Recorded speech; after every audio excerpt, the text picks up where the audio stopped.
રાજકોટ શહેરમાં છેલ્લી 48 કલાકથી ધોધમાર વરસાદ પડી રહ્યો છે। અનેક સોસાયટીઓ એવી છે કે જે અત્યારે પાણીમાં ગરકાવ થઈ છે। ખાસ કરીને જે છે આ લાલ બહાદુર સોસાયટી જે છે આ સોસાયટી છે ત્યાં અત્યારે લોકોના ઘરોમાં પણ પાણી ઘૂસી ચૂક્યા છે। આ સમગ્ર સોસાયટીમાં કમરસમા પાણી જોવા મળી રહ્યા છે।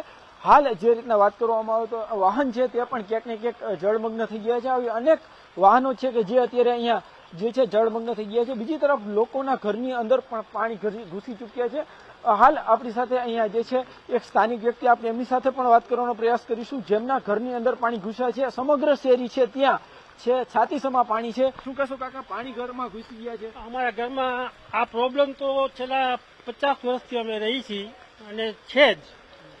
આનો એક જ નિકાલ છે કે પોપટપરા નાલા આગળથી કઈક આનું સોલ્યુશન નીકળે, બાકી બીજે ક્યાંય નીકળે એવું છે નહીં। ત્યાં કઈક છે ને કોર્પોરેશન એવું કઈક બનાવે કે આ પાણીનો નિકાલ। કેટલા સોસાયટીમાં ઘર છે, કેટલા ઘરમાં પાણી ઘૂસી ગયા છે? લગભગ બધાના ઘરમાં પાણી હોય જ છે। કેટલા ઘર આ શેરીમાં હશે 50-60 ઘર। ચોક્કસથી 50 થી 60 ઘર એવા છે કે જ્યાં અત્યારે જે છે એ પ્રભાવિત થઈ રહ્યા છે। અનેક લોકો છે તે ઘરમાં જે છે રહેવા મજબૂર બની રહ્યા છે। ખાસ કરીને જે રીતના વાત કરવામાં આવે તો અહીંયા લોકોના ઘરમાં પણ ક્યાંક પાણી ઘૂસી ચૂક્યા છે। જે રીતના વાત કરવામાં આવે તો જે છે રાજકોટ શહેરમાં જે વરસાદ વરસી રહ્યો છે ને એના કારણે ઘર છે તે પણ ક્યાંક ને ક્યાંક જળમગ્ન થયા છે। આપણને સીધા જ ઘરની અંદરના દ્રશ્યો પણ બતાવવાનો પ્રયાસ કરીશું। આ ઘર છે ત્યાં અત્યારે જે રીતના વાત કરવામાં આવે તો જે છે ઘરની અંદર લોકો અનેક હાલાકીનો સામનો કરવો પડી રહ્યો છે। હાલ આપણી સાથે અહીંયા જે છે ઘર, આપણે ત્યાં જઈને સ્થાનિક વ્યક્તિ સાથે પણ વાત કરવાનો પ્રયાસ કરીશું। ભાઈ, ખાસ કરીને તમારા ઘરમાં છે પાણી છે, કેવી હાલાકી છે? બહુ હાલાતી ખરાબ છે। કાલ રાતે 4 વાગ્યાથી જાગી છે આમને। અત્યારે ઘરમાં કેટલું પાણી છે? અત્યારે તો તમે જોઈ શકો છો 1-1.5 ફૂટ પાણી અત્યારે હાલફિલહાલ છે, બાકી 2.5 થી 3 ફૂટ હતું। ખાસ કરીને રાતના કેટલા વાગ્યાથી જાગો છો અને 4 વાગ્યાથી રાતે જાગી છે। નથી ચા પાણીના કાંઈ ઠેકાણા નથી અત્યારે। ખાસ કરીને જમ્યા છો કે નથી જમ્યા? કોઈ વસ્તુ ને હજી જો બનાવવાનું હવે કરી છે। કેવી રીતના બહાર વસ્તુ શાકભાજી લેવા જાવ? મારે એકલાને જવું પડે, લેડીઝ ઘર છોકરા છે એના માટે થોડું કરવું જ પડશે, જોખમ લઈને જવું પડે।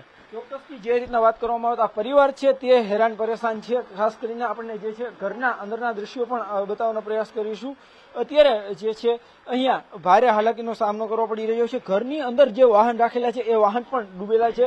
સામાન્ય રીતે જે છે શેરી સુધી જે છે આખી શેરી જળમગ્ન છે, ત્યારે ફરી એક વખત આ જે શેરી છે તેમના દ્રશ્યો પણ આપણે બતાવવાનો પ્રયાસ કરીશું। ખાસ કરીને જે છે રાજકોટ શહેરમાં જે છે છેલ્લા 48 કલાકથી ધોધમાર વરસાદ પડી રહ્યો છે। તકલીફ તો અમારે બહુ છે। 4 વાગ્યા સુધી અમે જાગ્યા છે, કાલે આખી રાત જાગ્યા હતા અને પાણી તો જો ફૂલ આવી ગયું છે। અમે ખાધા વગર બેઠા છીએ ને અમારે તો ચા પાણી નથી પીધી હમણાં, અને પરિસ્થિતિ બહુ ખરાબ છે અને કઈ શાકબાગમાં કઈ છે નહીં અને કાઢીને થાકી ગયા છે પાણી। આવી રીતે કેમ થાય છે? હા, દર વખતે આખી રાત જાગવું, પાણી આવી ગયું તો કાઢવામાં આખી રાત તો જાગવું પડે ને, તો ક્યાં જાય? અમે પલંગ ઉપર બેઠા હતા, આખું પાણી આવી ગયું। શું પરિસ્થિતિ હતી રાતે? રાત્રે બહુ પરિસ્થિતિ ખરાબ હતી અમારી।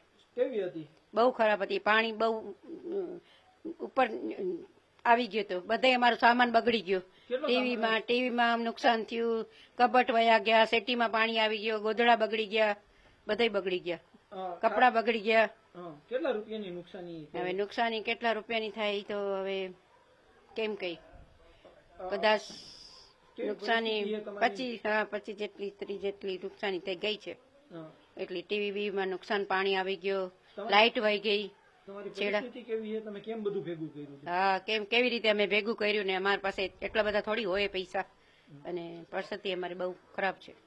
અત્યારે લાઇટ છે? લાઇટ નથી અમારી પાસે છેડાની। હા, લાઇટ વહી ગઈ, છેડા ભડકો નીકળો લાઇટમાં। હા, સવારમાં ઉઠીને દરેક વ્યક્તિને ચા પાણી પીવા જોતા હોય છે, નાસ્તો કરવો પડતો હોય છે, પરંતુ ક્યાંક ને ક્યાંક આ શેરી છે, આ શેરીની અંદર ઘરની બહાર નીકળવું અઘરું છે, અશક્ય જેવું છે એમ કહો તો પણ કહી શકાય। એવી પરિસ્થિતિમાં જે છે મહિલાઓ છે તે ઘરની વસ્તુઓ લઈને આવી રહ્યા છે। કેવી કઠિન પરિસ્થિતિ છે ત્યાંનો જે દ્રશ્યો છે તે બતાવવાનો પ્રયાસ કરીશું। ખાસ કરીને જે છે આ ઘરની ખાદ્ય વસ્તુ છે તે લેવા જવી પડતી હોય છે। આપણી સાથે આપણે આ બેન સાથે પણ ક્યાંક વાત કરવાનો પ્રયાસ કરીશું। ભૂખા મરી ગયા, આ 3 દિવસ થઈ ગયા, ભૂખા મરી ગયા અમે। હવે હું બેન અત્યારે કેટલો વરસાદ છે, કેવી તકલીફ છે? કેટલો વરસાદ છે, બહુ વરસાદ છે, ઘણી તકલીફ છે. હવે હું અમે ભૂખા મરી ગયા. ચોક્કસથી આ બેન પાસે જે વસ્તુ છે, આ ખાણીપીણીની વસ્તુ છે, તે અત્યારે આવી પરિસ્થિતિમાં લેવા મજબૂર બની રહ્યા છે. સમગ્ર શેરી છે તે ક્યાંક ને ક્યાંક હેરાન પરેશાન થઈ રહ્યા છે. આપણી સાથે અહીંયા અન્ય વ્યક્તિ છે, આપણે એમની સાથે પણ વાત કરવાનો પ્રયાસ કરીશું. ભાઈ, શું કહેશો, કેવી તકલીફ પડતી હોય છે? ચોક્કસથી આ જે છે સમગ્ર શેરી છે તે જળમગ્ન છે. લોકોના કમર સુધીના પાણી જોવા મળી રહ્યા છે. લોકો છે તે ખાણીપીણીની વસ્તુઓ લેવા માટે જે છે આટલા કમર સુધીના પાણીમાં જવા મજબૂર બની રહ્યા છે. ફરી એક વખત આ દ્રશ્યો બતાવવાનો પ્રયાસ કરીશું કે કેટલી હાલાકી ભોગવીને આ બેન છે તે પોતાના ઘરમાં જઈ રહ્યા છે. ખાસ કરીને એમના હાથમાં દૂધની થેલી છે, ચા, ખાંડ જેવી જીવન જરૂરિયાત વસ્તુઓ છે. જોકે સવારથી જ અહીંયા વિસ્તારના અનેક લોકો એવા છે કે જેમણે ચા પાણી નથી પીધા, ભારે હાલાકીનો સામનો પણ કરી રહ્યા છે. કેમેરામેન કવિ નિમોદ સાથે હાર્દિક જોશી, ન્યૂઝ 18 ગુજરાતી, રાજકોટ.